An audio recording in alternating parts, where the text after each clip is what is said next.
So imagine this, a quiet desert road. It's April 2003.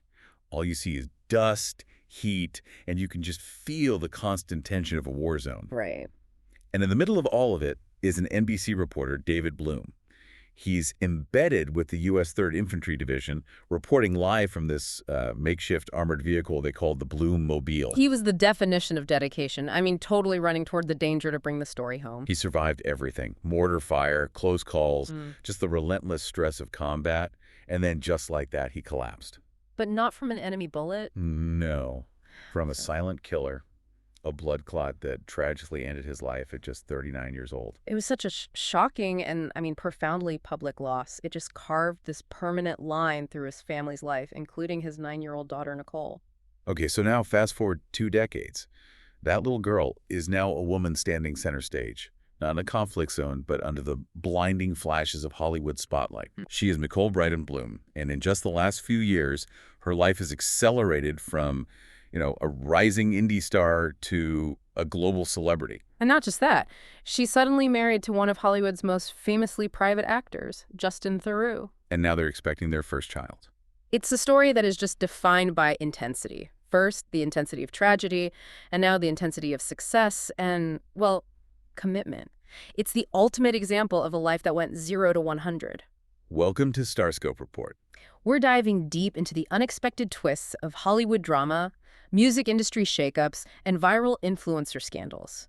From red carpet surprises to social media controversies, we uncover the stories behind the fame.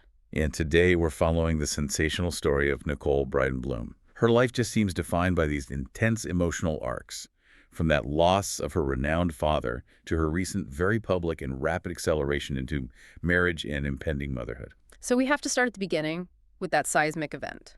The silent killer. David Bloom was a force at NBC. He was the co-anchor of Weekend Today, and people just genuinely loved him. Yeah, his former boss, Tim Russert, famously said you couldn't keep him away from a story. That just embodies it, right? That relentless pursuit of truth. And when he went to cover the invasion of Iraq, his family was prepared for all the visible dangers, the explosions, the fighting. But the danger that actually got him was, well, it was internal, and it was medically preventable. While he was embedded, he spent weeks just cramped inside his armored vehicle.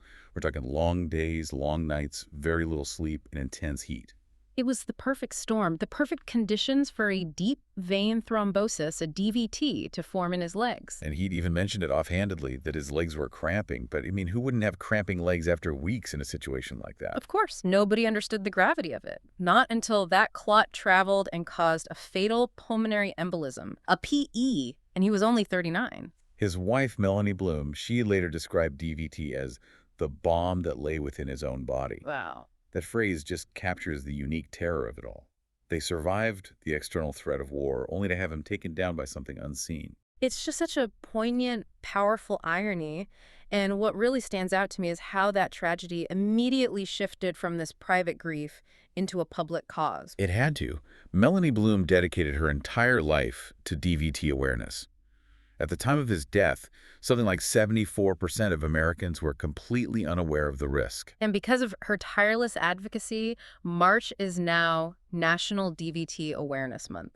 I mean, you listening probably know what a DVT is because of this very tragedy. So just think about the weight of that. The awareness campaign, that very public loss on Nicole, was only 9 years old. Right. It's a legacy that demands intense commitment, not just to the truth, but to public service. And at first, it looked like she was stepping right onto that path. Exactly. When she enrolled at Elon University, her major was initially journalism. Following in his footsteps. Yeah, trying to fulfill that calling. But she didn't stay there. She saw a college play, and something just clicked for her. She made this sharp pivot to the BFA acting program and graduated in 2017. So you have to wonder, was moving away from journalism a conscious rejection of the physical danger? Or was it more about fulfilling his intellectual curiosity in a, safer medium? I think it's the latter.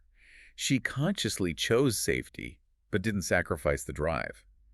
Her father's passion was, as she said herself, learning about the world, learning about how people think or work. That's a great way to put it. The journalist risks their body to find truth. And the actor, especially one who focuses on complex characters, risks their emotional self to interpret human truth. So that core impulse, that drive to investigate and understand people, it didn't disappear. It just manifested in a safer way. She basically replaced physical risk with intense emotional commitment. And you can see that intensity in the roles she chose right out of the gate. We absolutely do.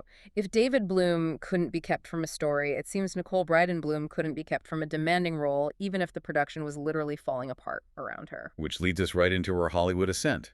It all started with this chaotic indie film that was almost shut down. Multiple times.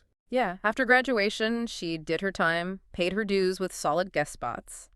You know, The Michael J. Fox Show, The Affair, Law and Order, SVU. She was building that foundation. Right.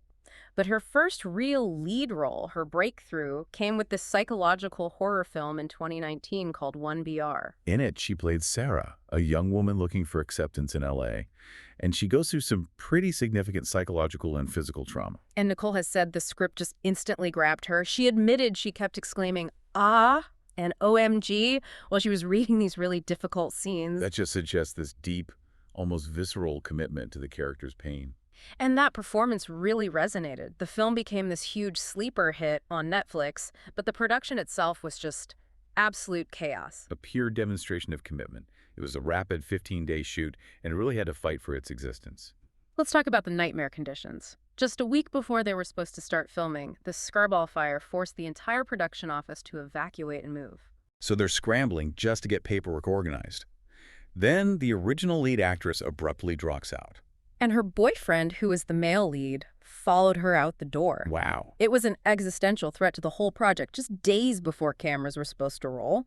But the producers, they looked at Nicole, who was ready for anything, and noted how visceral and engaging she was. And they openly said they felt they traded up by casting her. That is a huge testament to her readiness and professional intensity. But the chaos, believe it or not, did not end there. No, this next detail we found is just wild. It involves the true Hollywood trifecta, a stolen truck, and an LA freeway chase. So on day 6 of the shoot, a production truck was stolen. The parking PA, bless his dedicated soul, chased the thieves across the 405, the 10, and the 110 freeways. All while on the phone with 911. Yes. The chase finally ended at a McDonald's Chevron station. But the most incredible part. What? The producers were so committed to keeping morale up that they didn't tell the director or the cast about the freeway chase until the wrap party. You're kidding me? Nope. That level of dedication from her and the crew just shows you what it takes to make it in the indie world. And that intensity clearly paid off. After 1BR, she moved seamlessly into prestige TV. She played Maud Beaton in HBO's The Gilded Age, a really complex character who was reportedly inspired by the famous con artist Cassie Chadwick. And now, her latest role is particularly resonant. It kind of brings her full circle back to her father's world. She's playing Special Agent Jane Driscoll in Hulu's upcoming political thriller, Paradise. And that's the real insight. She chose to avoid the physical danger of the front line, but by playing a political agent who's involved in the inner workings of government and security. She's re-engaged with the intellectual world that defined her father's career. Exactly. It's the same subject matter, just filtered through the safety of performance art. So she navigated this childhood tragedy, channeled that intensity into her career, proving her dedication through, fire and freeway chases. But that drive was about to meet its match because everything accelerated when she met her now husband. And that's where the 0 to 100 truly begins. And if you're enjoying how these celebrity stories intersect with deep personal histories and career pivots, make sure you're subscribed. You do not want to miss the timeline we are about to unpack. This is the acceleration segment. Let's talk about Justin Theroux and Nicole Brydon Bloom, the unprecedented race to commitment. Okay, so context is everything here. Justin Theroux, who is 23 years older than her, was known as the ultimate Hollywood bachelor, especially after his very public divorce from Jennifer Aniston in 2018. And he became intensely, almost aggressively protective of his personal life. He wasn't just private, he was explicitly defensive about it. He went on the record saying he preferred relationships to, quote, exist within the four walls of a room. Because it was, in his words, much more fun not being in a public relationship. So this is a man who seems comfortable, set in his ways, and totally focused on his career and his dog, Kuma. He had built a fortress of privacy. And then Nicole Brydon Bloom arrived. And the certainty she offered was so profound that it just shattered that fortress and redefined his entire future in less than 3 years. So let's track this timeline, because it is stunningly fast for a man who took years to process his last high-profile split. They met in 2022. Right. Introduced by her Gilded Age co-star, Louisa Jacobson. Within just a few short months, by February 2023, that privacy was already starting to crack. They were spotted publicly for the first time at a major Netflix event. That's a big signal. Something serious is happening. Then by late summer, August 2023, the PDA sightings were confirmed during a romantic date in New York. The relationship was visibly public now. But the major signal for me came in December 2023. Oh, yeah? Theroux went from wanting relationships inside four walls to being her +1 with his beloved dog Kuma in tow at her twin sister's wedding. That is what you call institutional integration. Going to a twin's wedding with your pet is a declaration of intent. It's serious. And that was quickly followed by the official public debut. March 2024, they're in matching black ensembles, walking the red carpet at the Vanity Fair Oscars party. The privacy shield was officially retired. And the speed just continues. 5 months later, August 2024, they get engaged in Italy while he's promoting Beetlejuice. And even the ring itself tells a story of commitment. It was a 4-carat emerald-cut diamond, which is classic, stunning.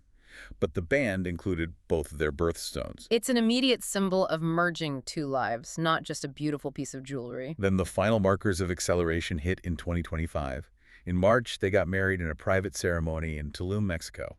We saw those romantic beach photos in their wedding gear. And that brings us to today, December 2025, with the ultimate news. They've confirmed they are expecting their first child together. Which will be Justin Theroux's first child. He's embracing first-time fatherhood in his mid-50s. Less than 3 years. That timeline, from highly guarded bachelor to married first-time father, is just extraordinary. This wasn't a cautious relationship. This was a certainty.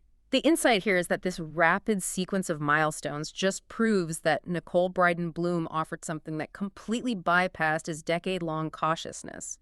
She was a profoundly stabilizing anchor for him. Yeah, one that allowed him to embrace domesticity and family life and finally set aside that focus on extreme privacy. It suggests her fundamental intensity and commitment, the same drive she'd channeled into her career after her father's death, was the exact quality Theroux needed to feel secure enough to redefine his future. She didn't just bring him out of the shadows, she got him to build a family. It's the highest expression of that 0 to 100 theme, not just career success, but a complete, immediate life transformation for both of them. So here's a final thought for you to mull over.